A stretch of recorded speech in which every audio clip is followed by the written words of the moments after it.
up and sit down.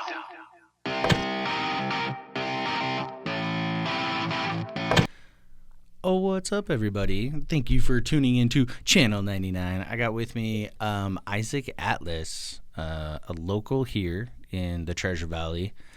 And whereabouts do you live in the Treasure Valley, by the way? We're out in Meridian now. Oh, so you're close to me. Yeah, about 5 minutes. Okay, yeah, because I didn't know. Some people come from outside the city, and everybody claims like Boise or something, but they're like in Caldwell. And I'm like, dude, you're a 40-minute drive from where I'm at. You know, like that's a totally different situation. Area. Yeah, it's dude. And I was talking to somebody yesterday about all the gangs that have been moving in. Yeah. To like Nampa, Caldwell, the Norteños. Yeah, Serranos. The Serranos, yeah. And like it's like blue rags in one spot, red rags in the other. It's America. It's America. Red, white, and blue. Red, white, and blue, dude. You know the one thing that they do share? White. Yeah. They all have white in their flags, bro. Like Yeah. whatever they fly, man. So the majority of people I've worked with and known, they're all Crips. Yeah. I mean, they're all. I try to avoid actual gang members. Yeah. Honestly. The older ones are kind of cool. The older ones are cool. Yeah. Most of them are just young kids. Yeah.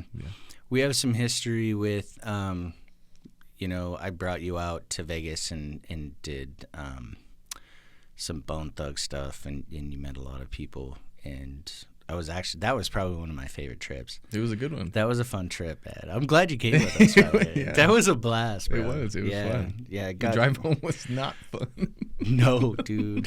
I was suffering. Dude, it definitely, and that actually was one of the main contentions between me and going back and working with Bone Thugs. They never compensated me for that trip coming back. They did going there. So I was taken care of getting there. I was paid when I got there and everything, but Alex was supposed to, figure out how to get me paid because I was working, right? Yeah. And for those of you who don't know who Alex is, he's like a brother of all the Bone Thugs and Harmony guys. He was running, he was like head of security for Flesh and Bone and stuff like that. So anyways, he's been on the show before, but yeah, it caused like a little riff. But crap, what was I saying? Bone right Thugs, before that, BG Knockout. Yeah, I was trying to tie into the story right before that, and I lost my train of thought. But yeah. So anyways, let's start out fresh. So Isaac Atlus and I don't even remember how we met. We met through Brandon Villacampa. Was that when he brought everybody over to my house? Yep. Dude, he hit me up last night. Yeah. Randomly and was it's what are you doing, man? Yeah. What are you up to? And I'm like, dude, I haven't talked to you in a while, man. Like, I'm chilling, dude. Yeah. I hope he's doing well. Yeah, he's doing well. I mean, he got married. He's got kids. And every time I see him, he's always asking me to, help him out with, work and stuff like that. I think more for a mentor, if anything. So I'd like Brandon. Dude, we keep digressing. Hold on. It's small talk right now. Yeah, man, that's what podcasts are all about. But yeah, that Vegas trip was fun. Oh, Bloods and Crips. That's what we were talking about. Yep. Yeah. So when I was in Vegas just shortly before that, I didn't really know much about Flesh and Bone. I just knew Bone Thugs because when I was a little kid, we would listen to Bone Thugs and watch Saved by the Bell, in the mid 90s. And so I knew Bone Thugs as a little kid. So I always looked when I met them and hung out with them, I was like, this is so weird, dude, because it's like somebody hanging out with if they were a football fan, meeting your idols in a way. Meeting somebody that you grew up never saw, but you you knew who they were, kind of a thing. So I always thought they were just these dudes on the radio, kind of a thing. And I found out that Flesh, he did 12 years, dude. yeah, man. All those dudes have done time, bro. Yeah. And but they're the coolest, most down-to-earth guys that I've actually really hung out with. Like, they've tried to fight me a couple of times. Yeah. And I wouldn't I'm say a that. white boy. But Yeah, I got a lot of friends that were in and out of prison, and so I wouldn't say that prison necessarily makes you a bad guy, but I also wouldn't say that it makes you a good guy. no, man, it's con college, bro. It's Yeah. where you go to learn how to do what you got caught and do it better, so you don't get caught the next time. Or just don't do it again. Or just don't do Yeah, it again. please don't. Right? Yeah, Some of my man. friends were in there too long. I don't want them to.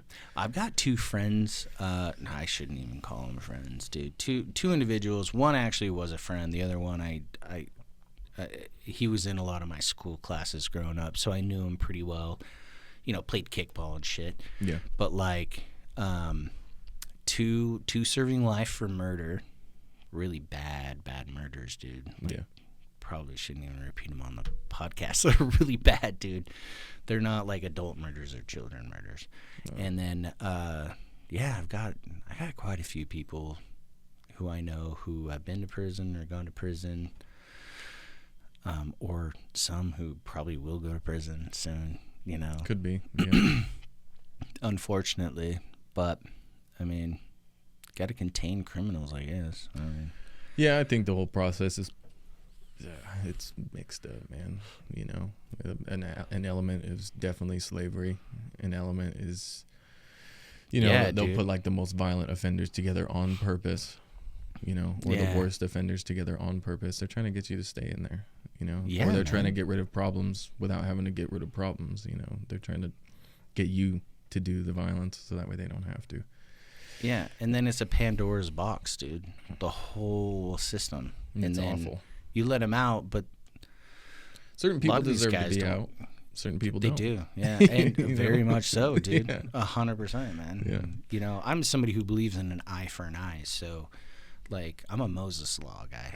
Yeah. You know, if you shoot my wife, I should be allowed to shoot your wife. You know what I'm saying? That's Like, rough. it's an eye for an eye, dog. Yeah. Not saying that that's something I would want to do, Yeah. but when it came down to if you took something important from me, I should be able to take something as equally important to you to let you know that The pain. the pain. Basically. Yeah, 100%. So, but yeah, the prison system's super fucked, dude. But Yeah. we'll That- see if they reform it. It's privatized, so They it's, probably it's won't about money because of dude. that. It's you all know? about money, bro. There's not a lot of public interference, I guess you could say, or a lot of public what is it called? Interest? Yeah, I mean, There's not a lot truthfully, of public interest. Most people like, just say fuck them. You know, yeah. my stepdad was in prison for like 10 years. Not the current one, but my stepdad was in prison for 10 years because he was an enforcer, and I grew up with him being my father for 10 years, and so he used to tell me that some of the best guys I've ever met were in prison, and some of the worst guys I've ever met were in prison. And it's like, Yeah. I think like I have a friend who just got out, and they have a really hard time like leaving their rooms, like because of the cell like they were placed in for so long. Yeah. And I kept trying, and I think I pushed a little too hard, and he said fuck you for a while, you know. And now we're kind of getting back into contact, but I realized that like he said while he was there, at least he watched like 32 people die. No way. Yeah. So and that's in an Idaho prison. Just getting shanked at Idaho prison. Yeah, too? this is Idaho prison. No way. Yeah, Bro. not like Where anything at? special. Which one? There's only what, like two in here. federal somewhere. pens or something. In He the wasn't state of federal. Oh. He was he wasn't federal, but yeah, he wasn't even federal, and that's how many people died.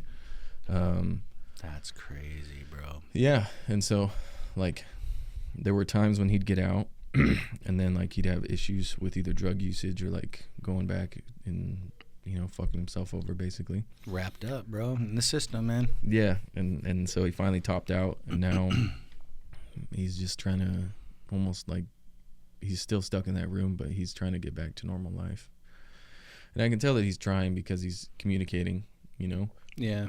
but the way that it affected his mind is definitely evident, Yeah. How much time 7. did he do? 7 years. On and off. Total more than that because he was juvenile as well. Wow. Yeah. But the main, I don't know why we got on this. I think it was the gangs, but the main gangs he said that are existing currently in Idaho are SVC, which is severely violent criminals, and then you got the Aryans, and then you got the Norteños and Sureños. Yeah. And so, and the Sureños are what, more Nampa? They're just Northsiders. That's what the Norteño is. Norteños, yeah. But you said the Sureños? Sureños, Norteños, yeah. I think there's. He said that there's not like the Northsiders and the Southsiders, basically. Yeah, basically. Yeah. So Nampa Caldwell. Yeah. So, I mean, I don't necessarily know. I think that the inflation of Californians has brought a lot of California life to here. You know, truthfully, is what it comes down to. And then the meth was already here, so yeah. Dude, one of my neighbors. I live in a nice neighborhood, right? It's like decent. Yeah. I live in like the shittiest house out of like 140, and this house is like 500,000 easy. I mean, it is. Yeah, it is. Yeah, I mean, yeah. I just got the evaluation. It's a little bit more than that, but you're right on point. Yeah. You're right on point, though. Yeah, dude. Yeah. It fluctuates on that line for the last couple of years. But I have a nice, decent house, dude, and like a really nice neighborhood. I don't like my HOA, but that's a different story. And I just found out that my neighbor across the street, this is a wild story. I'm not going to tell the whole story because it gets really crazy. But, like, I ran into her. She was like a high school girl when I moved here, probably younger, maybe junior high. And so, like, she knows who I am because of just, like, I knew everybody's parents when I moved here. Yeah. And, I've lived here for, like, 14 years. Yeah, the neighbors. And I ran into her at the Maverick down the street, and she started telling me stuff. And she's like, yeah, dude, I got busted with, like, 4 pounds of meth in my car and all this stuff. And I'm like, dude, you're my neighbor. What? Yeah. I'm like, why are you doing that? I'm like, really? Why? Like, you live in, like, a $800,000.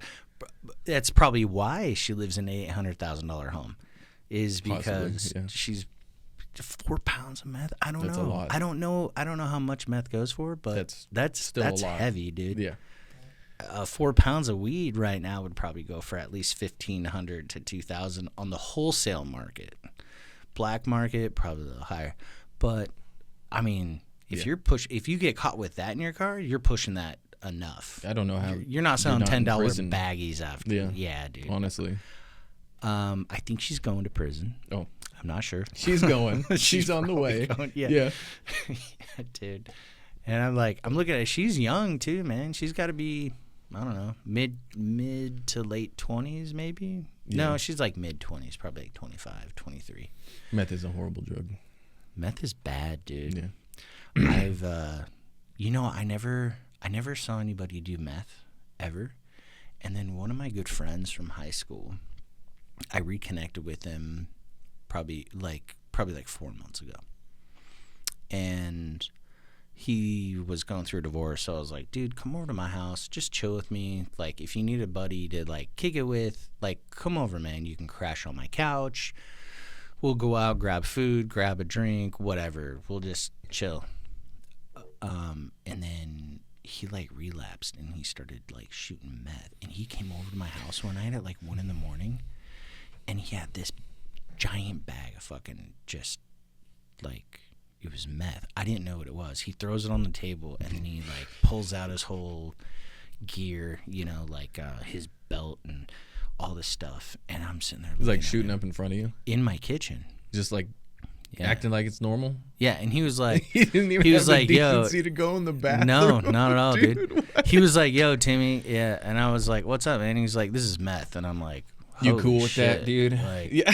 I get mine from the government, dude, so I know it's legit, because I take, Adderall, and it's an amphetamine. Yeah, a little different, but it's like, at least it's tested, bro. Yeah. Like, and I'm not putting it in my veins. Now, I mean, I probably could, because on the bottle it just tells me how much to take and when to take it. It doesn't tell me how to take it, right? So I can put it up my nose, I could smoke, I could do whatever the fuck I wanted with it.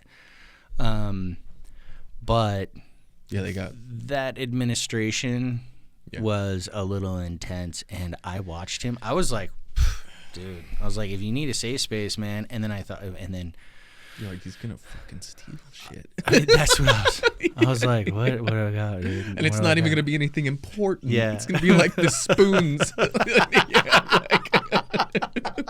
It's gonna be the spoons. He's gonna go take apart my fucking washing machine.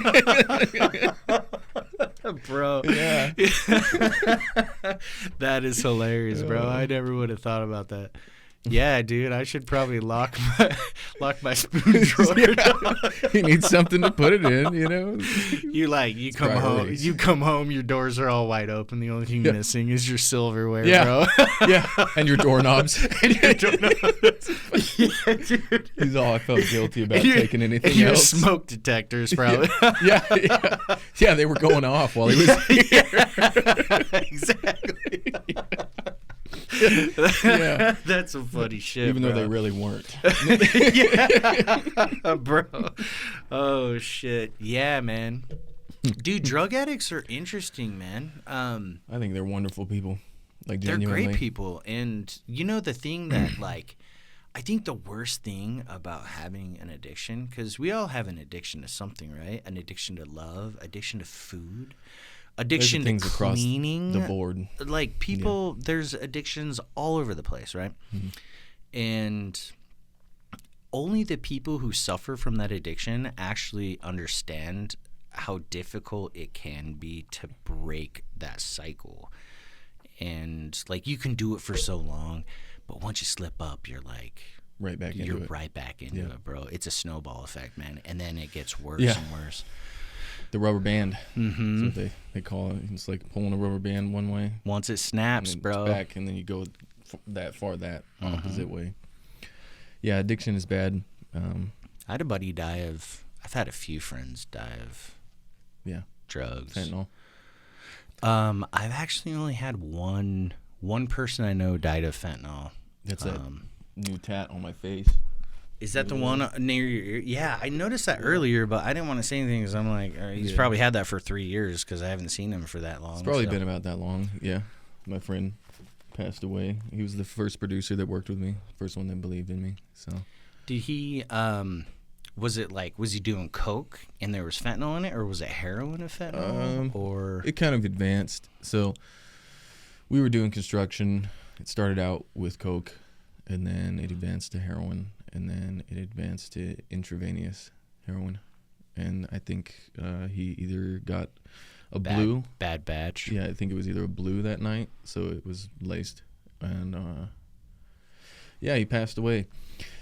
And it was an awful experience because he was a wonderful guy, you know. And yeah, it is sad. That's what I mean by, like, I actually do love addicts. You know, most of the time it's, like, I think addiction is similar to, like, almost OCD. In a way, cause it is, man. You're addicted. That's why I was saying cleaning. Yeah, you know, like people who wash their hands 20 times before they walk out of the bathroom, and then they flip the light switch 3 times. Yeah, you know, and then they count their numbers and it's like people got to smoke before they leave. You know, it's similar to like an OCD thing where it's like I don't feel comfortable being a certain way. Yeah, you know. Yeah, you know, I think I'm 8 years. As of September 10th, 8 years off alcohol. Yeah, so, I know you've been sober. You were sober ever since I knew you. At least from the alcohol. Yeah, for alcohol. Yeah, for sure. That one was my bad one because that was your vice, bro. Yeah, I wouldn't go for the serious drugs because I grew up around it. So yeah, that's why I don't like meth. You know, getting to see the people that you love and you know like really love use those things is it's life-changing, I guess you could say. Yeah, man. You don't know. You like watch them turn into a zombie, dude. Yeah, meth, they're not so much a zombie. No, not really. No, not really. They're more so doing laundry for 4 hours straight. Yeah, bro. You know? They're recycling their laundry like 3 or 4 times because they don't think it's clean enough. Yeah. Yeah, or they clean the kitchen, which is not a bad. I mean, it's not bad if you could finish. Yeah, if you could finish, it'd be a good thing. Yeah, that's a good. That's a good clean point. enough. I Yeah, promise. that's a You know, good That is hilarious. been down there for 3 hours. Yeah, dude. If you finish that laundry, bro, it's like 45-minute cycle, dog. Yeah, but it's interesting. They're like, no, I'm cooking dinner in the fucking dishwasher now, Yeah. dude. Like, Yeah. what? like there was a loose screw. Yeah. I can hear it whenever I You turn it hear it on. in the wall. Yeah, Yeah, whenever I dude. turn it on. Yeah. That's some Yeah. funny shit, man. But all this basically trails back to like the music, you know, truthfully, because I mean, a lot of this shit's glorified, you know, and I mean, to a certain degree, you know, some of it's cool. I will not lie and say that I didn't have fun doing drugs sometimes, because I did have fun doing drugs sometimes. Yeah, drugs are fun, dude. Let's are be fun, real. Drugs you are know? fun, man. They are But fun. they're also dangerous, you know, and I think that's Yeah. part of like what is not discussed, especially to like the severity of where it will actually go, Right. you know. Even something as simple as alcohol, they call it a spirit for a reason, right? Yeah. Because it definitely changes your spirit. Yeah, can make you more confident, can make you more dangerous, you know. Yeah. There's certain people, then that's why I had to. Are you an angry drunk? Are you like a aggressive drunk? I'm just out of control. Confrontational? Truthfully. I either want to fight or fuck, you know. Oh. Yeah. Yeah. It's one of the two, and it's not. Yeah, yeah, dude, you're fucking or fighting, Yeah, bro. fucking or Yeah, fighting, you're doing you one know. or the other. Or man. I'm just trying to get to the point where I'm not here anymore. You know? just so inebriated that Yeah. you can finally just Forget escape everything. this Forget utopian everything. society that Yeah. we live in. Dystopian. Yeah. Or dystopian. Yeah. Utopian, dystopian, yeah. Because it depends on your perspective. More dystopian. Yeah, it's getting fun. North Korea is more utopian. Oh, they're great. You know what, man? This is what I think, man. I think that a lot of places that we're told not to go to are actually beautiful places that have been taken care of. I don't think North Korea is what they tell us what it is. Like, maybe they do have the blackouts, right? But we don't know. Could be propaganda. You know, I think it is propaganda. I think Yeah. there's an issue with the nuclear shit, and you can get into the politics of things, but I think North Korea is actually a much more beautiful, and it probably is a lot better than what we're being told, because we're told about Russia and stuff all the time, like Russia is terrible, blah, blah, blah. And then we're showed all this propaganda about Russia. And then I have friends who go to Russia and they're like, dude, this is the coolest fucking place. There's no crime. Yeah. Like, I can go anywhere. The parties are great. Like, downtown's awesome. Like, everybody is nice. Everybody's friendly. And I pretty much confirmed that when I was in Bali in Thailand. I was over there for, I don't know, a couple of months. And I met a lot of Russians. There's not a lot of Americans. It's like Australians and Russians, basically, and a lot of Middle Eastern people, dude. I walked into Little Baghdad a couple times, but like, all the Russian guys that I met, they were just, we love America, and I'm like, dude, we love Russia. Like, I do like Russia. I love Russians. I've dated lots of Russian women. And, you know, like, I think their culture is great. I think it's a beautiful culture. And I think one thing that we're not told is the reality of living in Russia. They just show us the slums. It's kind of like the rest of the world is showing, you know, like downtown LA, like Skid Row and like Chicago and like downtown Philly, you know, like that's not a representation of the entirety of the United States. That is just what they want to be like. America, like guns, they have guns and everybody kills each other and blah, blah, blah. But they're only showing like 4 places. Like the United States of America is fucking huge. Yeah. And we speak multiple languages. Everywhere. Yeah, it is so but also different. The same. You know? Yeah, we have a common culture, but we're very diverse. Yeah.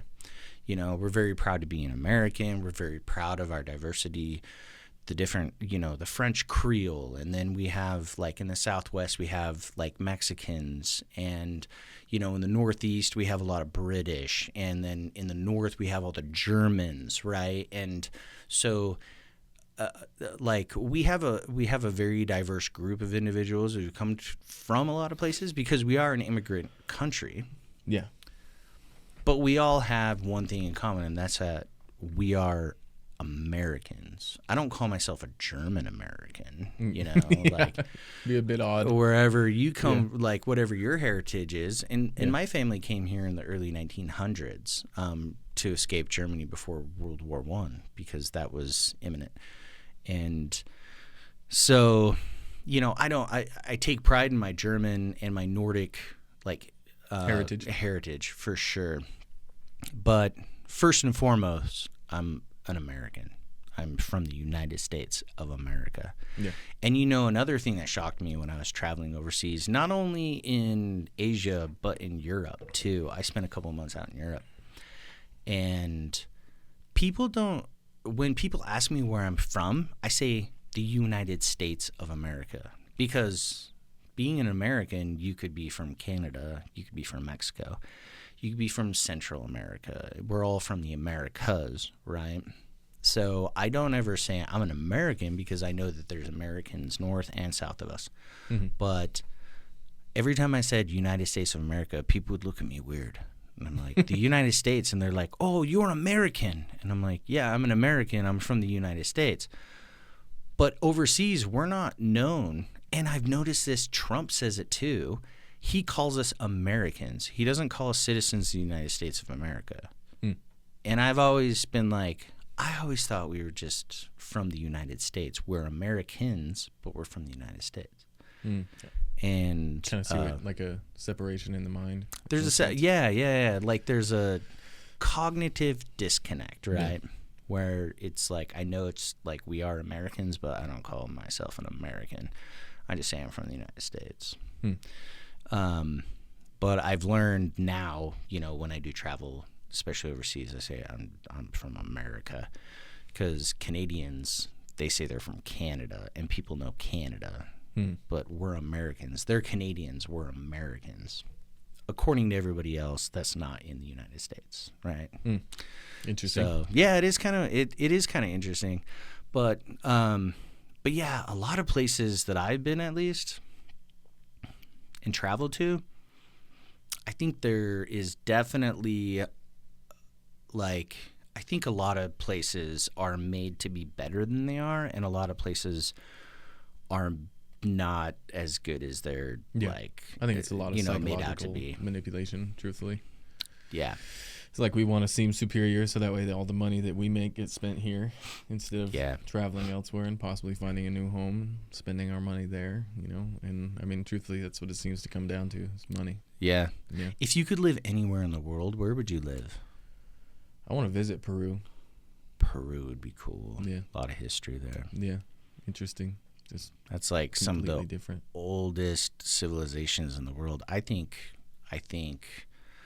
Machu Picchu and all those places, the Nazca people. Mm-hmm.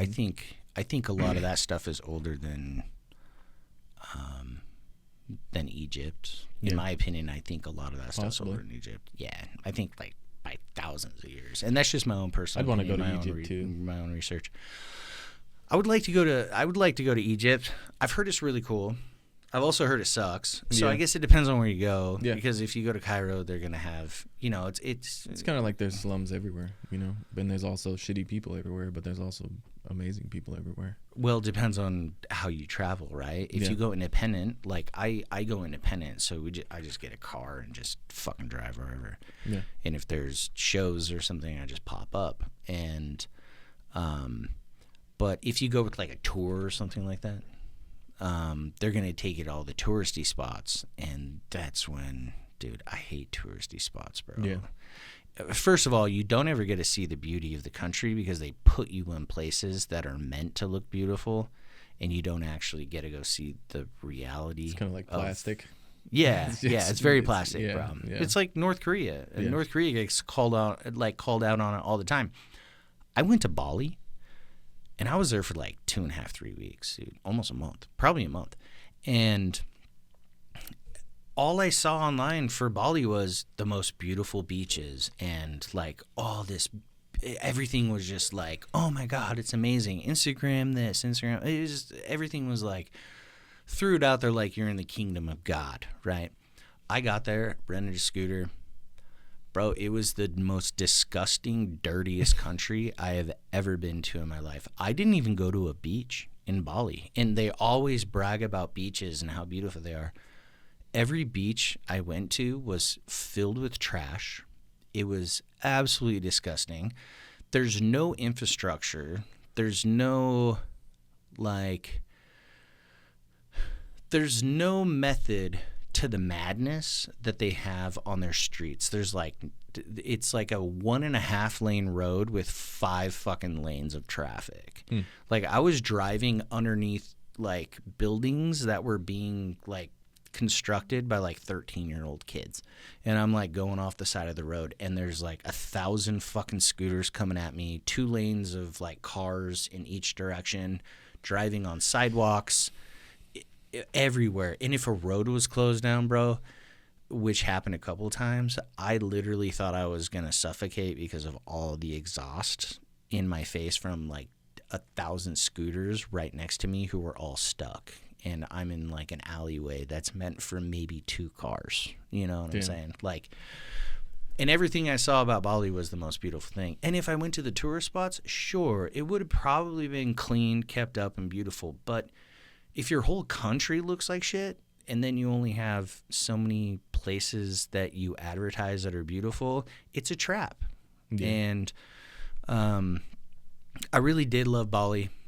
I'm not talking shit on Bali. I had a great experience because it made me realize how beautiful America is. Like the United, like how we take care of, like how we have infrastructure. Yeah. We take care of our things. At least here in Idaho, at least here in Boise. You know, there's been a lot of cities. I've been to a lot of dirty fucking cities in America, and it is gross. But those are poor representations of the entirety of this country. You know, like we're very blessed. So one of the takeaways of traveling outside of the United States is realizing how good we have it. We can drink our fucking water. I can drink water from my bathroom, dude. Yeah. That's fucking crazy. It's a blessing. I can like flush toilet paper here. Yeah. You know, or I can even just flush, you know, like some places you're shitting in boxes, bro. Yeah, dude, I saw some really dirty fucking slums when I was overseas, dude. Like people shitting in buckets and then dumping it in the river, and I'm out there doing a whitewater rafting trip, and like you're all goddamn. There's like yeah, dude. There's a rice farmer. There's a rice farmer just shitting in a bucket, and you know the only place he can put it is in the river, and that's where I'm in. Yeah. And the tour guides were like, "You guys can get out and swim," and I'm looking around. I'm like, "Nah, I'm good, dog." I got an open wound on one of these arms. So. I'm just gonna hold my breath while we go through this water, and close my eyes, so I don't get any diseases. Yeah. But I mean, you know, if you get a chance, travel outside of the United States. Peru would be cool. Depends on where you live, man. It's a developing. I think it's a developing country. Yeah. But I want to go up in those mountains. Yeah, dude. Just live there for a year. Yeah. Is it Peru where they started the ayahuasca, or was it? Yeah, that's what I thought. So you can go do like an ayahuasca trip and stuff. Yeah, they'll take you out for like 2 weeks in the middle of the fucking mountains. Yeah. But then you'll come back with like 5 white shaman, like Christian women who have like now they've created some of their own trauma. Some cult. Yeah, dude. Yeah. They've stolen all the ayahuasca from the locals. Yeah. Yeah, dude. Fucking white people. Fucking colonizers, bro. Dude, awful.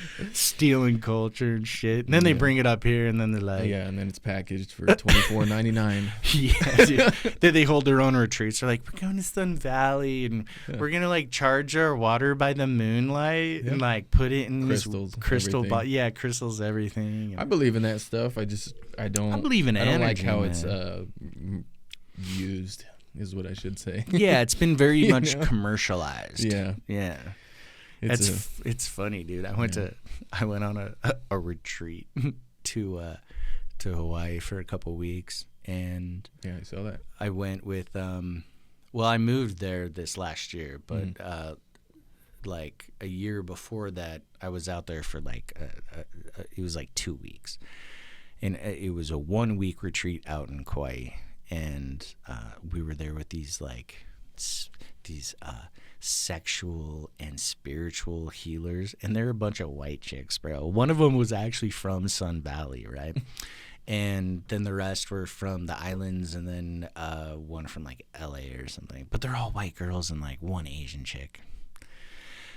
And we're doing all these different things. We did like an LSD. It was like an 8-hour LSD, what do you call it? Like healing session, breath work, and trance. Yeah, and like music, whatever. And the whole time I was sitting there, and I was like, dude, this is not my vibe at all, dude. Yeah. I just couldn't get into it because I was like, all these girls are in their like 20s and 30s, and they're like, they're talking about all their trauma the whole time, and like they wouldn't let us have like, we went and bought a few drinks, some top shelf, like really nice stuff. And they were like, we don't feel comfortable with like alcohol, but we'll do like LSD and ayahuasca, and we'll do all these drugs while we're here, but you can't drink alcohol. So they like poured out all of our drinks, and like the hundreds of dollars worth of like really good, nice like drinks. Alcohol. And alcohol. And anyways, long story short, dude, after that I was like, dude, these white shaman like healer girls Gurus. Can't do it anymore, bro. I'm only gonna trust a shaman or a guru if they're above 60. I'm just being honest, you know, dude. Or just go like, I mean, if you're gonna do it and it's worth it, you know, if you do have like some healing that needs to be done, do it the right way. Don't go to like Nevada in the middle of the fucking desert and just have some random dude name like, I don't know, fucking weird. They all have weird fucking names. Like, Comiche, you know, something like that. Yeah, dude. Yeah, like one of the girls that we were with, her name's her earth name or whatever, her mother name or some shit like that, whatever she called it. She was like, my name is Shahrazad. Shahrazad was her name. Shahrazad. And I was like, it's not bad. I was like, okay, okay. Right. Can I just call you Shar or something like that? Like, I don't think I'm gonna remember that, dude. But, but they always took offense to everything, and I'm looking at them like, yo, dude, I'm a stoner, bro. I'm a punk. I grew up as a punk and a stoner. Like I don't know. I'm not into this whole spiritual thing. I get my aggression out by going and listening to music and fucking thrashing, bro. Yeah. I don't think I have any trauma. If I do, I should have probably known by now. I'm almost 40. You know? I've been working through it slowly. Yeah. It's none of your fucking business. Yeah. But yeah, dude, if I were to live overseas, I don't know where I'd go, man. I don't have a place. It would be cool. Mexico would be cool, though. I would like Mexico, and I love Spanish. But there's not a lot of places in this world that I would probably feel comfortable. Russia actually kind of would be cool if they spoke English. Yeah. But yeah, of any place, I think I'd rather just stay here. But yeah, I don't really have an answer for myself. No, it's not bad. But it's kind of, there's not much going on most of the time. Well, we're in Idaho, and you know, because you're a musician and you're trying to push that line of work, then you know there are definitely other places. There are limitations here, but there's definitely like options. If you were to take your music and go somewhere, that thing's fine. It's actually sitting on top of that. If you were to take your music and go somewhere else, where would you move to pursue that? L.A. You would go to L.A.? Yeah. I've got a lot of friends in L.A. L.A.'s crazy, but it's like, it's not, like you were saying earlier, the portrayal of reality versus reality. Yeah. It's not as crazy as people make it out to be. No, just certain places for sure. Yeah. When we were last time we were down there, when we were doing the Lil Xan show at the Viper Room, we were right next to Compton, we were right next to Inglewood. Yeah. You know, and I don't. The Viper Rooms are really like that's a really known spot, man. Yeah. It's like old school, dude. Everybody's played the Viper Room. It felt like an honor. Yeah, that's awesome, man. They're tearing it down this year. Did you know that? No way. Yeah. Are they rebuilding it and putting it somewhere else? They're making a new modern Viper Room. In the same spot, or are they moving it to a new location? They're moving it. They are moving for the it. new stars is what they, basically are doing it for. For the what? The new stars? Yeah. Like the up and comers. Yeah, all the new musicians and stuff like that. Like David. It's gonna be a hotel. Yeah. Oh, I kind of knew that was gonna come up, but my opinion is it's a mixed bag. You know, the guy could have murdered her, he could have not. But the truth is, if he like didn't, he would have been the perfect guy to frame. Yeah, this has been a really twisted case, bro. Yeah, and it's been a twisted case. It's that's why I'm saying it's a mixed bag. Because it's I so kind of like, yeah, dude. I like his music, by the way. Yeah, I didn't know who he was, and then I was like, well, might as well just listen to one of his songs. And I listened to the Romantic Homicide, yeah, and I was like, this is a really good song, dude. Yeah. Like if he did it, man, he fucked himself over because this song's incredible. But that's what I'm saying is he would have been the perfect guy to frame. Yeah, because there's that song. There's the fact that she was a minor. The unreleased Celeste song. Yeah, there's a whole bunch of like yeah. If you were to frame him, they'd have a lot against him, that's for sure. But like think about like if he had enemies, you know, and then they killed his girlfriend, and then they stuffed her in his trunk, and then there's all this other shit behind it, you know, like everybody's automatically gonna think he did it, you know. But there is the question, you know, did he do it? You know, because I think he would have been in cuffs by now. I don't think. No, I think they just said he's not a person of interest now. They named him as a suspect. Yeah. Well, I think yesterday. Oh, really? Yeah, I think it just recently came out that said he's not a suspect, but he lawyered up. Yeah, with the Harvey Weinstein guy. Yeah, dude. That's what I'm saying. Is he would have P. Diddy, Harvey Weinstein? He would have been the perfect guy to frame. Yeah, because of the illegal nature of what he was doing, because of his music, because of the up and coming fame. So if he had enemies, think about how deep of a blow that would have been. You know, girlfriend's murdered, everybody thinks you did it, your music career's over. You know, like that's or just starting. Yeah, or just starting. Yeah, because that controversy could be. Dude, his stuff has like launching hundreds of millions of views right now. Yeah. And that's only fueled by the controversy. Yeah. Well, he was obviously famous before the controversy, but this has taken him to a new level for sure. Yeah, this has catapulted like the interest in who he is. An awful thing that is what, you know, that's that what is it really is. Sad. You know, that is really like sad. That's what it took. You know, right. Instead of like, I don't know. I've noticed this about like the current state of things. People love tragedy. And they love like shit that's like filthy, and they love lust.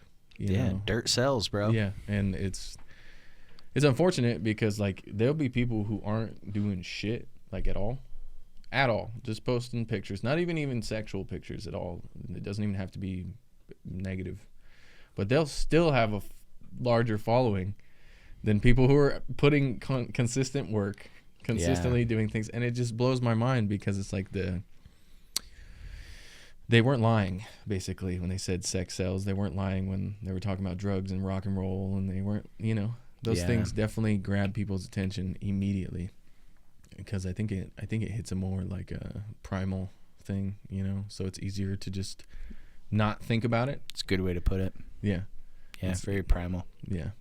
But and the world seems to be going that way. That's what it seems. It's like a digress instead of a evolution. It's like we're going backwards in a way because now we have all these tools at our hands, but there's not as much morality. There's not as much moral guidelines. There's not as much God involved. It's very loose, bro. Yeah. It's very loose.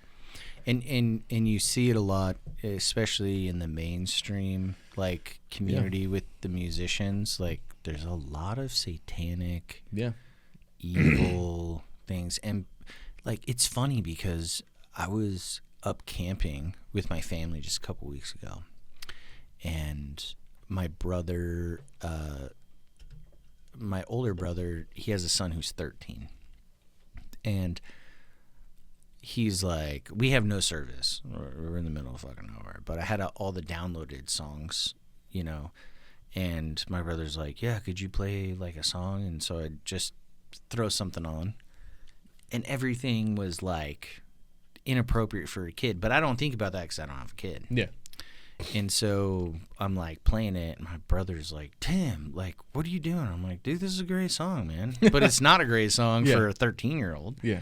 And I was thinking about it because I grew up listening to like Pennywise, NoFX, Green Day, Offspring, like old school in the 90s, you know, like all punk, Metallica, Marilyn Manson, Slipknot, you know, like that was me when I was his age. Yeah. But like when you look back on it, you know, like the videos, they're pretty satanic, but as far as the music and the lyrics go, it's more anti-establishment, and you know, it's a totally different style of lyricism, I guess you'd call it, right? Of writing. And nowadays it's all just, it's not even really about the words, it's about the vision. Like when you listen to some of like Sam Smith or whatever, right? Like you listen to his lyrics and you don't think he's going to be on stage in like 8-inch fucking heels and a dress. Yeah. You know what I'm saying? Like, yeah, the imagery definitely. Yeah, the imagery is with the one thing, because now it's not just MTV and VH1. You know, you don't get the music videos just from two places. Now it's like everything's clipped, everything's cut, everything's sent in like multiple pieces. Multiple different pieces to all these different outlets, and these kids have access to it. Yeah. And like that's the whole thing with Netflix now, right? Like they're all blown up over some trans like cartoon show for kids that had demons and stuff in it or whatever. And the K-pop that was like Demon Hunter or whatever. Yeah. And it's like this came out like 3 years ago, and now they're finally digging this up. And like you don't realize that kids have access to certain things that certain individuals probably wouldn't even. Yeah, dude. Yeah. Like, I mean, dude, a lot of kid shows on YouTube and stuff I've seen, you know, it'll pop up every now and again, and it'll be like, dude, Peppa Pig and like all these other ones. I grew up with like Barney and Rugrats and shit, but now YouTube has a million different shows probably, and geared towards kids. And how is it that they're able to even like moderate that and put it through? When I get slashed on a podcast that talked about a vaccine 5 years ago, I get striked, but then you can show kids all this stuff. Yeah, dude, like I have 90 fucking views on this video, and you strike it and you like demonetize it. I'm not making money on it anyways. I don't care. Yeah. You know, but at the end of the day, I see all this other stuff, and it's like, all right, it kind of makes sense. Maybe they are pushing certain agendas or whatever. Yeah. And it's not through, you know, a lot of the lyrics. It's the like what you see, because you remember more what you see probably than what you hear, I would think. I guess depending on what you prefer. I can remember a scene from a movie, but I can't remember what they said. Yeah. You know what I'm saying? Yeah. So I can also remember a song without the music video. You know? Yeah, if you listen to the song enough. Yeah. But I'm not going to watch the same episode of a TV show. I'm not going to watch the same movie 100 times to remember one scene. That's true. Yeah. So, I mean, that's that. I guess it depends on the intensity of both things, you know, truthfully. Yeah. What grasps your emotion. Yeah, 100%. Yeah, dude, it's odd time. So, dude, let's talk about your music, man. All right. Finally. Yeah, dude. Like, 45 minutes in. We got a good introduction. Yeah. Thanks again, everybody, for tuning in to Channel 99. But yeah, let's talk about your music, man. So you've been coming out some really cool stuff, dude. And I apologize that I haven't seen a lot of it, man, because like I was talking about it earlier. Dude, my Facebook, which is how I mostly connect with you, I think we're on like my business page on Instagram, but I don't ever go to that page. I just go to my personal page, and that's most of my connections. So your music that you've been putting out over the last couple of years, I haven't seen, but I know that you went out to like Washington. You did what I went was out that? to Louisiana. To Louisiana. Was that the Lil Xan show out there? I went out to Louisiana, opened up for Lil Xan at NOLA, and then it was in New Orleans. And then I went to LA, opened up for him again at the Viper Room. Damn. And then I've opened up for Doobie in New Mexico, and I opened up for Caskey at the Reef. Cascade's cool. Caskey. Oh, Caskey. Yeah, Caskey. These are all kind of like underlings of like Yellow Wolf. Okay. Which is, you know, I don't remember if he's still under like Shady Records or whatever, but he would be an underling of Eminem at that point. Yeah. They may have split off, but I'm not 100% sure. But yeah, then I've been building my relationship and rapport with like Tasty, which is their main producer, and we came out with a song, and that one did pretty well. It's currently on Trash, and it's at like 150,000 in 6 months, so that one's been doing really well. Yeah, in that time period, I've released a couple songs. I think the sound has evolved a bit. I still have like one that's unreleased currently, which I guess I could send to you. We could play it. It'd be an unreleased song. But past that point, I'm just trying to build connections, basically build numbers is what it's coming down to. Because I'm independent still. I don't have a record label. So every investment that I make, it has to be kind of a smart one. I can't just be throwing money around. I can't, I have too many bills. And I have to pay for everything. Yeah. Travel, hotel stays, features, promo, just about everything, That adds up, man. Yeah. That's a lot of money. Yeah. That's the cost of being an independent artist, right? Yeah, currently. Yeah. Would you want to be signed? Yeah. Is it more of like a financial thing, or is it more of like a clout thing? I think currently finances are my only limitation. Yeah. Truthfully, because if I didn't have to go to work, I could be sitting and working, if you know what I mean. Yeah, totally. Like constantly. And instead of being able to treat it like a couple hours here, a couple hours there, it could be like focused, fully focused. And even if the songs weren't the exact same as before, yeah, it could be something new. And, I don't know. I've followed a lot of Rick Rubin, so sitting there for 8 hours straight probably wouldn't be the best way to go about it. You're supposed to take a couple breaks every once in a while. And you also can't make music back to back to back because you have to live, Yeah. You have to experience in order to create, I guess you could say. And so, that's what I would love to have a record label. I'd love to be a part of that because I think that's really how you kind of have to establish yourself. Like there is obviously still independent people that, paved their own way and continued on that. But if I'm going to continue on that path, then I have to make an exuberant amount of money, which we already kind of talked about what my financial plan is. And so we'll see how that goes. And we'll see what the future has. I need to make more merch, truthfully, and people need to buy my merch, truthfully. Dude, for real, man. Yeah. You do have cool merch. I bought your stuff. Yeah, he has. He's been one of the supporters, definitely. I've got your sweater in there. It doesn't fit me anymore, but I got it. And he's got some pillows. I got some dope pillows. Yeah. And then I also have like a flag thing in here that you gave me. Yeah. Oh. Yeah, it's up on top. It's above my Superman painting. But yeah. So awesome, man, dude, total support, bro. It's been good, yeah. But yeah, the journey's been good. We've traveled a lot. Me and my girlfriend Lily, we've been together for 2 years, and she's probably been my main supporter when it comes to the traveling, when it comes to finances, when it comes to just about everything. And that's been really a blessing to have, honestly. And she's been a blessing to have in my life. Probably the biggest songs that I have came out with have been when I've been with her. So it's been good.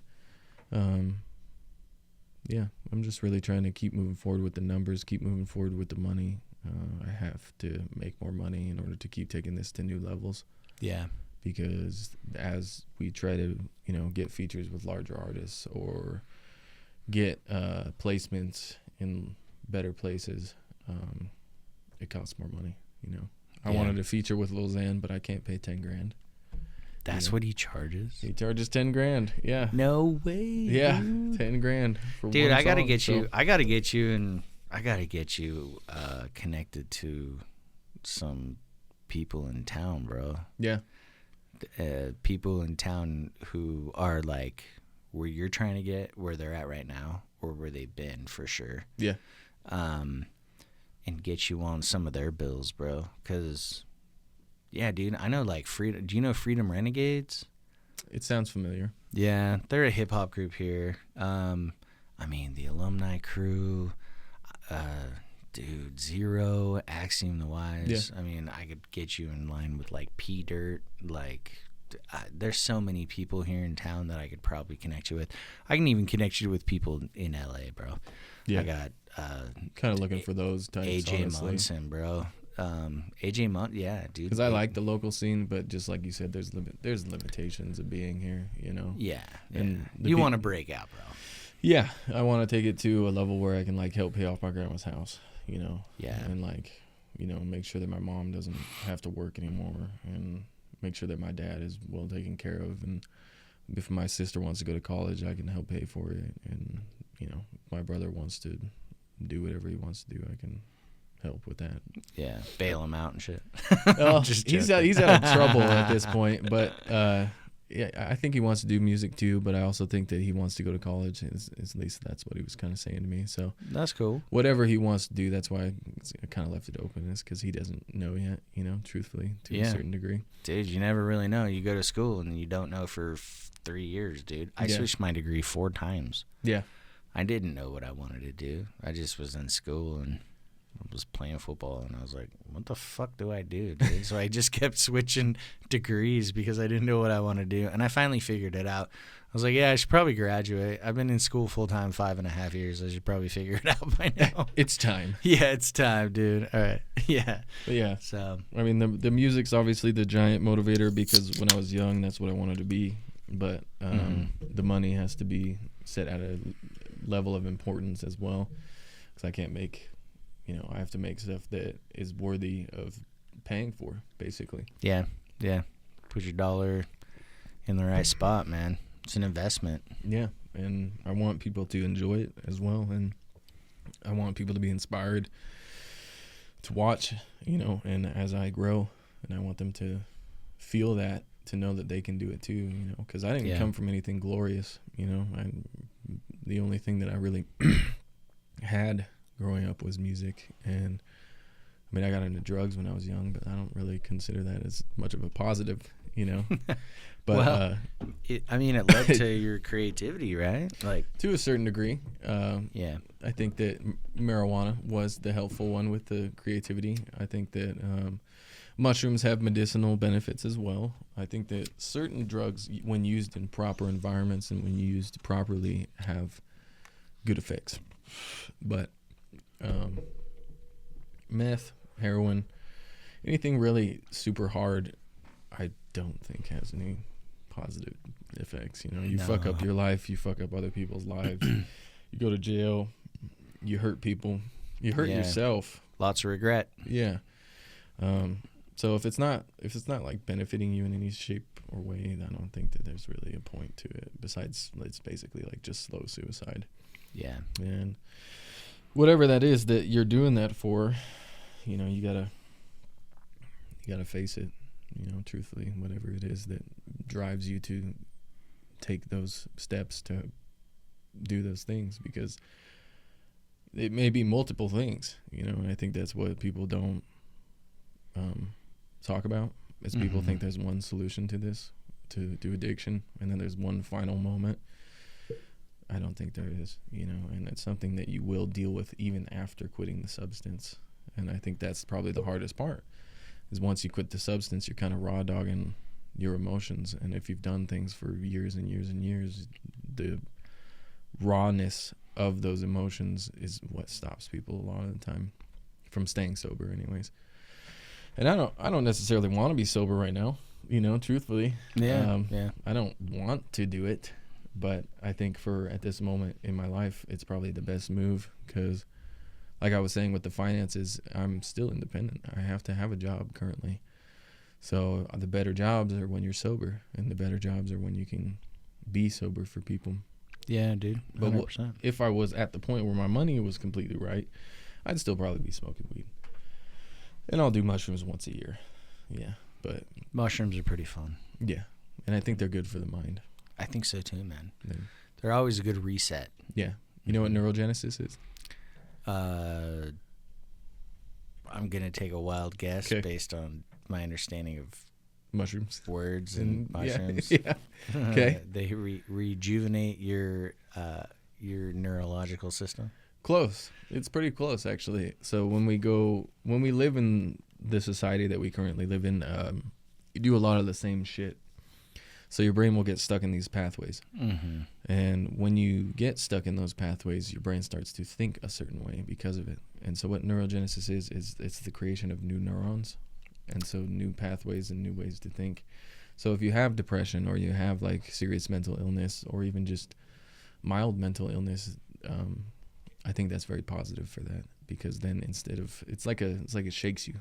It's like saying, hey, you don't have to think that way anymore. You know that, right? And that's kind of what the reminder is. It's a really nice reminder of, hey, you don't have to think that way anymore about yourself, about the situation that happened to you, about whatever happened, I could have got caught up in a lot of things, if not trying to change the way that I thought about things, because I don't know if I mentioned this, but my cousin committed suicide when he was 21. And we were like best friends, like from the womb, basically. He was only a month older than me. And so that took like my joy, basically, like heavily. It took my joy. And that's part of the reason I had to quit drinking as well, because I took a nosedive after he committed suicide. And the night that I quit drinking, I actually was at my mom's. I had just went downtown, and she lives downtown. So I walked back to my mom's, and I tried to get as hammered as I could for cheap, because that's what I would do. And me and my mom got in an argument, and the argument turned south. And so I ran outside, and I started slamming my longboard against a tree, and the neighbors thought I had a gun because of how loud I was slapping my longboard against the tree. They thought I was shooting off shots. Yeah. And so the cops pulled up, and my little sister was trying to calm me down, and she was right next to me. And so they pulled up with their guns drawn, and I knew in that moment that if I didn't behave, my little sister could possibly get harmed. And so I guess the moment that I realized that I could harm people besides myself with what I was doing, I was no longer okay with it, Mm-hmm. And on top of that, I probably was going to kill myself, truthfully, with it, or get so drunk that I didn't have a problem with harming myself or drive off a cliff or whatever the fuck it may have been, Yeah. But because I quit, I didn't, luckily. Mm-hmm. And I still have those ideations, because with suicide, it's like a sickness, it kind of spreads to the whole family. His mother struggled for quite a while. His father struggled for quite a while. And I think everybody did. Everybody who was close to him struggled for quite a long time. And I don't think that pain will ever necessarily go away, but I think that we've gotten to a much healthier place. So that's a good thing. But that friendship with my producer, it was actually born out of Simon's death, because he knew Simon, my cousin. And he was actually good to Simon. And so that's why I immediately admired him, because not a lot of people in life were good to Simon. Mm-hmm. And so I immediately admired the fact that he was good to my cousin. And so that bond grew out of that. And and then from the beginning, he was always on Fruity Loops, and I was always trying to rap to his beats. And it was like a solid 2-3 years that we just basically were together, honestly. Like back to back, and we grew very close in that time. And he was probably the first person to believe in me, besides that believed in me to the point where he put work into what we could create. And so that was an honor. And he was also an incredible guy. They both were great guys. I think it's difficult as a male to have as many emotions as they did and as many emotions as I do. I think being an emotional male is difficult because we have a tendency to get violent, and whether that be with ourselves or with others, or abuse ourselves, or, you know, make stupid decisions that end up harming ourselves. I think that it's basically a challenge. But back to what I said in the beginning, I love addicts because once an addict finally gets past the drugs and all the things that they, you know, use as a masking, they it's almost like they have like a superpower, you know, because they have this way to obsess about something, and whether that be success or discipline, you know, those things can become incredibly powerful. But they have to get past those drugs, the immediate like release, the immediate satisfaction, the immediate, you know, the immediate moment. Instead of thinking about this moment, they have to start thinking about the future. But that is difficult when you're an addict, because you're basically like, you're hyper emotional. You're always looking for something to take the edge off. And, you know, you want it now. But like Elon Musk, bro, he's got to be an addict. He has to be an addict. I mean, bro. he definitely does. You know, he definitely does some ketamine, bro. And he's got fucking 15 kids with 8 different women. Like 8 women. Yeah, exactly. And he's like the first person to cross $500 billion. Exactly. He's an addict, bro. Yeah, man. 100%. You don't function on that level unless you're either an alien or an addict. Yeah, exactly. Yeah, so bro. That's what I'm saying is once these things become conquered, or at least kept under control, it's like you unlock a superpower. And most addicts, like I said, are like very emotional people, so they take care of each other, and they'll take care of people, and they'll give out things like they don't give a fuck, like it doesn't matter anymore. Yeah, dude. Because I mean, even because they've already like lost everything. At one point, dude. Yeah. It's not. They don't. They're just. They become great people most of the time. They do, man. They really do. Ambition can become destructive, though. So even there, you have to be like aware of what you're doing to a certain degree, because you can't you can destroy yourself with ambition as well. You can lose everything. You can. Dude, I had a guy on my podcast like 7 years ago. And he used to be a runner for the Mexican mafia for meth, and he was an enforcer. And he got shot by the Boise SWAT, shot him. I think he got shot 23 times. And out of 30 shots, 23 hit him. And he survived, and he lost part of his hand. 2. Yeah, bro. Yeah. The whole story's crazy. The Boise Police Department threatened to sue me, actually, after I posted it. So I had a second episode where he came on, and Boise Police wouldn't come on the show. They wouldn't even do a call-in. But anyways, I had him come back, and he discussed it. But he, as soon as he got out of prison, he actually won a silver medal at the Rio de Janeiro, or whatever it's called, Olympics in like 2016, I think it was. And he won a silver medal and everything, and he was sober for years, and he was on the Olympic team, the Paralympic Olympic team, and he did like skeleton, what's it called, like the skeleton where you go. It's like the bobsled, but it's just you. Yeah. It's not a team. So the skeleton sled or whatever. But that's what the event that he competed in. And like I said, he got out of prison. He got on the Olympic team. Like you were, to your point, like they become fascinated with something. And he ended up relapsing, and he died. He died 2 years ago. Damn. Yeah. See, but that story is incredible still. It's a wild story, dude. Yeah. His story is insane, dude. Like, I've got like 5 hours of content with him. Wow.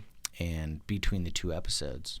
And yeah, he had a great run. But again, to your point, dude, you know, it can, you know, you're always going to be fighting your demons, but when you have one addiction, you have to create another. And Yeah. his was becoming an athlete and doing something like that. But as soon as he had that taste again, bro, Yeah. you know, It's downhill. it was downhill. Yeah. And he's no longer with us. But great episode. Yeah. Addicts Both will of tend to shoot for the top too, you know. Mm-hmm. Like they'll tend to shoot for something that's adrenaline, you know, based because they want that high. Yeah, you want that high, dude. Yeah. And You so- want to get on that level. Dude, you're always chasing a dragon, right? Yeah. You always want to just keep pushing and pushing. And unfortunately, some people just, you know, their bodies just give out. Yeah. It's sad. Yeah. I mean, But- some people die for what they love, you know. Yeah, man. And- Hopefully it was peaceful. Yeah, and hopefully it was worth it, you know, truthfully at the end of the day. Yeah.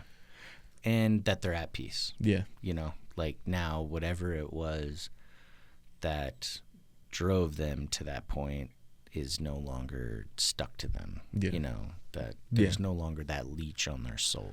I think in death they deserve at least that, you know. Yeah. You want to take a 15-minute? Yeah, dude, let's do that. All right. Dope. All right. So let's talk about current projects. What do you got going on right now? Current projects, I have a couple songs that are unfinished. Probably 12 or something like that. You have 12 songs that are unfinished? Yeah.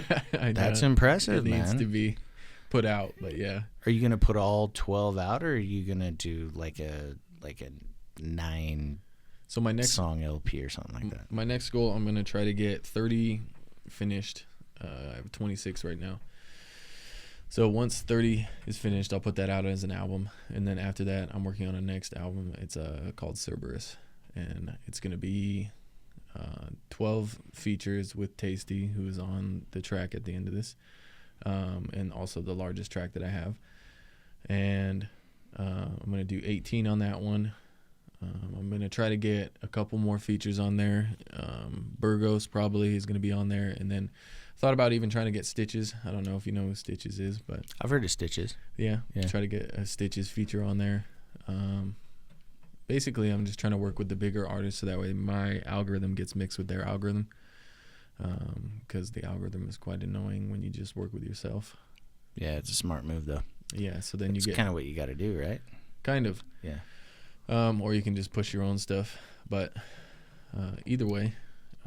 Be a Tom McDonald. Yeah, no, but he's all right. Dude, he's Certain doing songs, well. He's doing good. I'm talking business style. Yeah. Not like, yeah. He's smart. I will say that. I need to start working more so on my social media. It's probably what needs to come next as well, because I have enough songs, but I need to be making more videos towards the music. Yeah.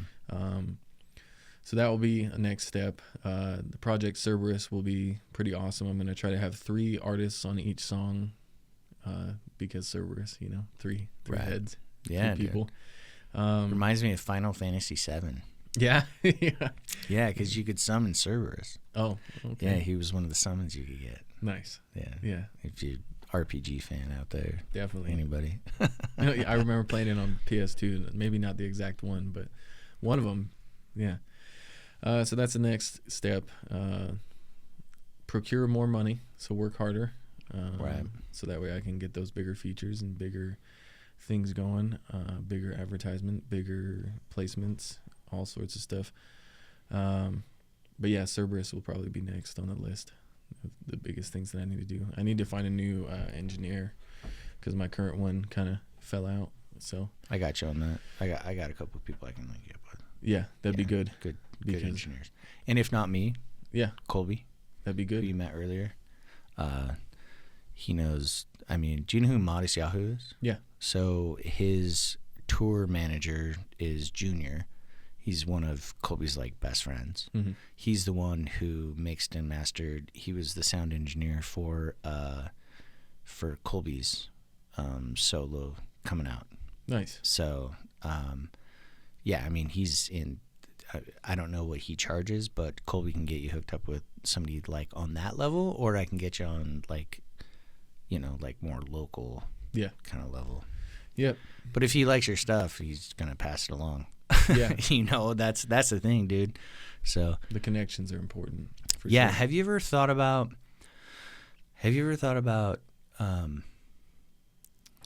I shouldn't even say it like this, but like, there's a lot of weasels out there, I guess you'd call them.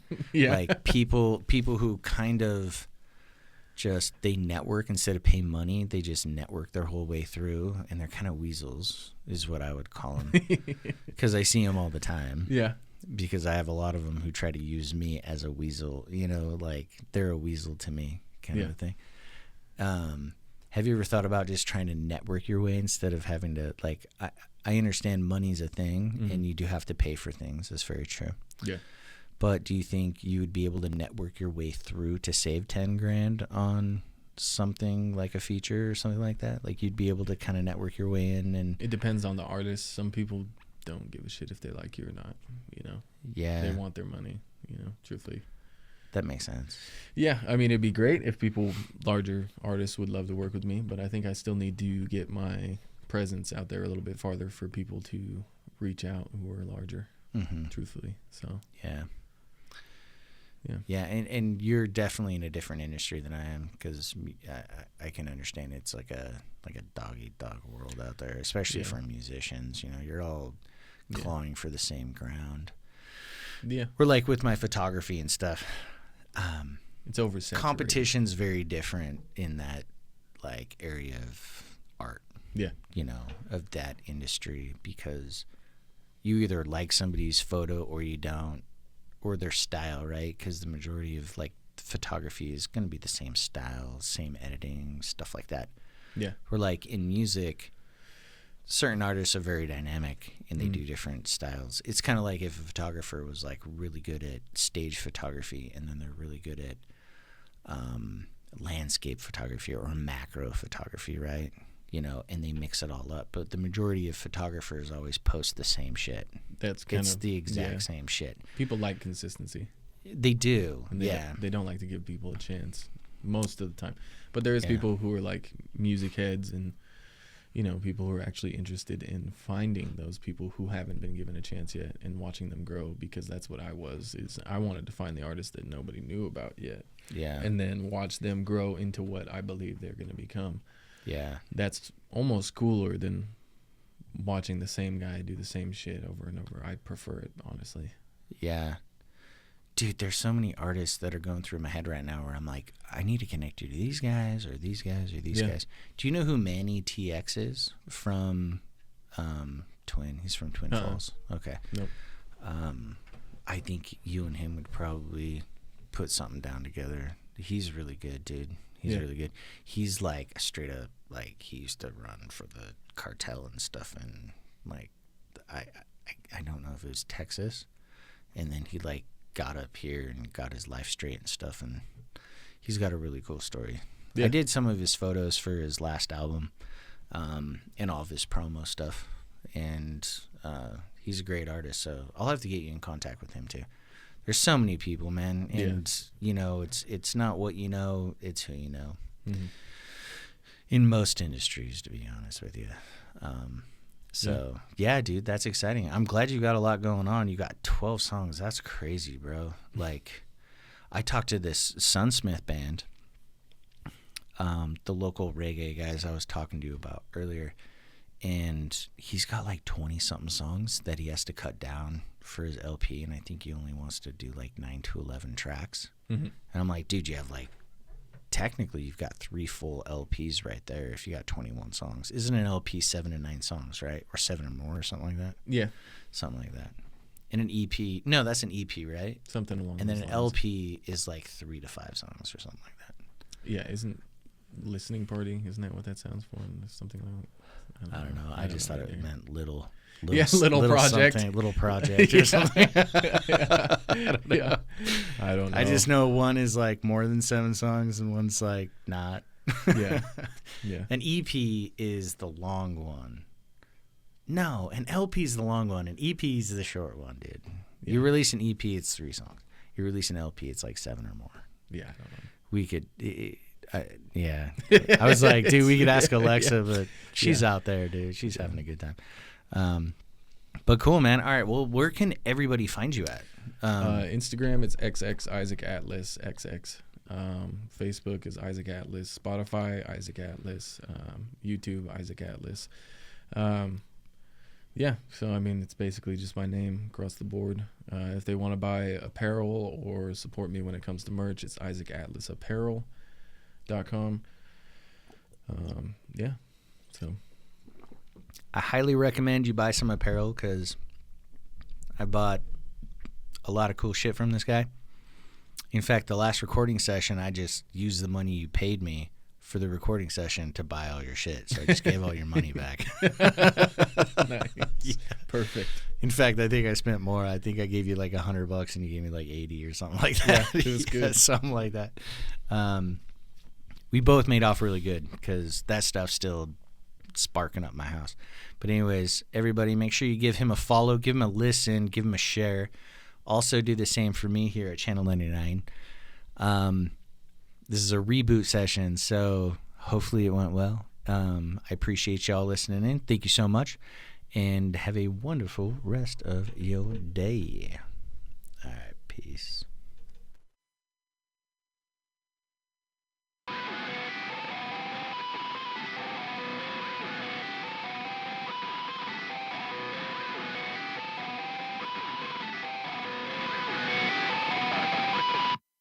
Trunk, pull up with that 40, let that shit bang. Bullets bouncing off the fucking ground like a boomerang. I've been violent since a kid, you should call me Young Hussein. Yeah, that bitch bouncing on my dick, I love that booty thing. Don't need advances, don't bother. You ain't talking money, but I hit red if you call it. Every day I check the weather, it say money falling. Brand new Rari, every car I'm driving got no mileage. I'd be lying if I told you that I'm with the sober, but my girl a brand new Rover. You think that you smoking good, my shit put you in a coma. Some of my homies flipping soda, got so high I feel like Yoda. Some of my homies flipping packs from Cali up to Minnesota. Look at you starting to brag with bitches we already had. I'm feeling partially bad, I mean them starting to laugh. Cause you on big time, bitch time. I'm on win time, I'm on get mine this time.